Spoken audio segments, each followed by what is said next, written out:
Hi everyone, and welcome to my new series, The Necronominom. I'm your host, Necronominoms. There's a lot of weird food in video games, and perhaps the best example of that is World of Warcraft, which I've been playing a lot of since Shadowlands came out. And so I decided to take some of those recipes and try to make them in real life just to see what they'd be like. And that's what this series is going to be about. Our first recipe up today is going to be the Meaty Apple Dumplings. If you want to skip to the recipe, click right here.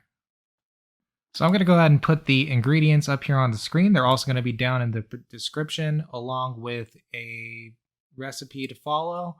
Basically, when I'm thinking meaty apple dumplings and I look at the picture, I'm seeing kind of a pot sticker thing or like a gyoza thing. So my idea was to take the pot stickers instead of the regular pork filling, change the seasonings in there, put more of a breakfast sausage vibe in it, and I think that's going to go really well with apples, which are the other main ingredient of the meaty apple dumplings. So you're going to get the kind of breakfast sausage, like a little bit of heat in there, and a little bit of the like warm spices alongside the apple filling. One thing I'm going to tell you, it's going to be a really good idea to just get dumpling wrappers from the store if you can. I could not find them at the store. It's really hard to find things sometimes during these times, and this is one of those days where I just couldn't find them. So I had to make my own. I'm including a recipe for that, but I do not advise it because it is just so much more work than it needs to be. But that's about it. We're going to go ahead and get started here. For the wrappers, I'm combining 230 grams of flour with 116 milliliters of water, mixing to combine until it forms into one cohesive ball. Then I'm going to be kneading. I'm using a stand mixer. If you have to do this and you don't have a stand mixer, I'm sorry. Either way, after kneading for about 5 to 7 minutes, you're going to get a nice smooth ball that we're going to go ahead and let rest. This can rest for anywhere from an hour to 2 hours. It really doesn't matter how long it rests. It's not filled with yeast or anything, so it's not going to expand or anything like that. I'm also going to make a quick dipping sauce. This is going to consist of a half cup of soy sauce, 2 tablespoons of maple syrup, 1 tablespoon of hoisin sauce, 1 teaspoon of apple cider vinegar, and a little splash of Sriracha to taste. Go ahead and mix that together and set aside. Next, we're going to prepare the apple part of our meaty apple dumplings. This is just taking 2 apples, peeling them, chopping them into small cubes. I would go for about a ½ inch. Try not to make them too big, but if you do, we're going to be cooking these down anyway, so you should be able to smush them into the filling later. After that, we're going to add a tablespoon of butter to a nonstick pan, melting on medium-high heat before adding our apples. And then we're going to add a tablespoon of brown sugar, and then grating a 1-inch knob of ginger and adding that in, making sure it all gets mixed together. After everything gets nice and brown, we're going to add a teaspoon of sage. This can be either fresh or dried, and then we're going to add just a little bit of crushed red pepper, making sure to saute everything, make sure everything gets nice and mixed up, and then we're going to take that off of heat to cool. While that cools, in a separate bowl, we're going to add 1 pound of ground pork, 1 teaspoon of oyster sauce, 1 egg, and a little bit of salt and pepper. Don't use too much salt and pepper because the dipping sauce is already mostly soy sauce. And then we're going to mix it all together. Once the apples are cooled, we're going to mix it with the pork and set aside. Next up, I'm going to take out my dough that's been resting and I'm going to roll it out into a log, and then I'm going to split it into even pieces. Now, the recipe that I put up will make about 32 wrappers. I did not need that many, so I made about a half recipe of it. So you're going to see me portion this out into 16 wrappers. If you use the dough recipe that I use, you'll have about 32 wrappers. And you can see how I'm portioning it out. I'm just cutting the log in half and then cutting each half in half and so on and so forth until I get the amount of wrappers that I'm looking for.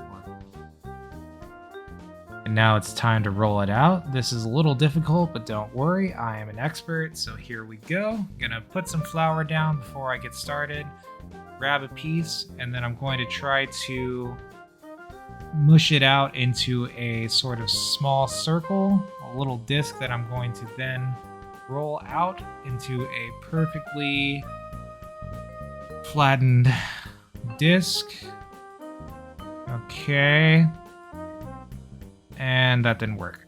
Okay, let's try that again. That's a little better. We'll go ahead and move on with that. Now for our next challenge, we actually have to fill and pleat the wrapper. So first off, you're going to take an empty wrapper and fill it with about a tablespoon of your filling.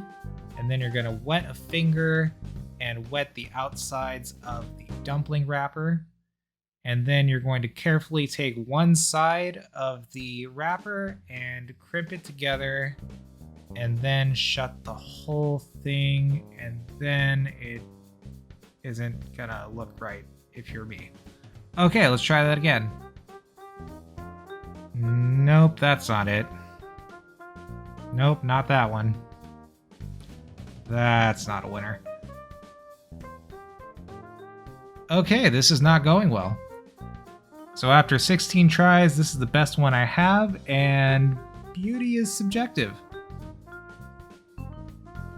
Honestly, if you're like me and you're not the most dexterous or talented person, the best thing I can tell you is just make sure it's fully sealed so you don't have any blowouts, and it's still going to taste alright. It's still going to have the same filling, it's just not going to look as pretty.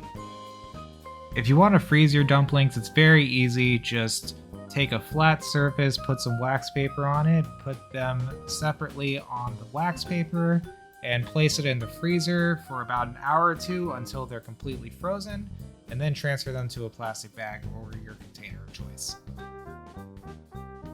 When you're ready to cook, you're going to take a nonstick pan, heat up about a tablespoon of oil on medium-high heat. Once the oil is hot, you're going to add your dumplings seam side up and brown for about 3 to 5 minutes. Just check the bottoms every now and then. Once they're nice and golden brown like this, that's when you're going to place some water at the bottom of the pan. You'll notice I use a lot of water. That's actually because the lid that I have doesn't seal quite enough, so there's a lot of steam that escapes, and so I need more water to compensate. You shouldn't need that much water if you have a fitting lid. You should only need enough to coat the bottom of the pan. Once you've placed your water in, cover and cook for about 12 to 15 minutes. You'll know they're done when the dough is fully cooked. You can feel the top of it at the seam to see if it's fully cooked or not. Once it's fully cooked, you're going to take them out of the pan and plate up, and then you're ready to eat. Okay. Alright, let's give this a try.